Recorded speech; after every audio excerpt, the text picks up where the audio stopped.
Ever wish you could launch the assistant menu faster without always digging through the settings? You can set up shortcut to enable or disable it in seconds.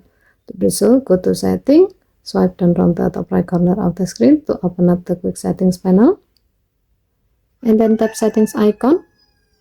Scroll down the screen to find accessibility. Tap accessibility. Then tap interaction and dexterity. Tap assistant menu. Now tap assistant menu shortcut and toggle the switch on. Here you will see 3 shortcut options. Tap accessibility button, press side and volume up buttons, and press and hold volume up and down button for 3 seconds.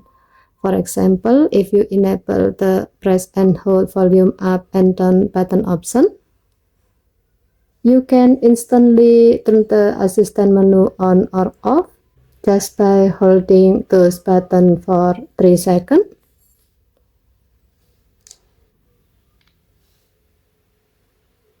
And then tap assistant menu from the pop-up. So if you want the fastest way, pick the shortcut that feels most natural to you, then try it out right away. Thank you for watching. Please help to like and subscribe. Have a nice day.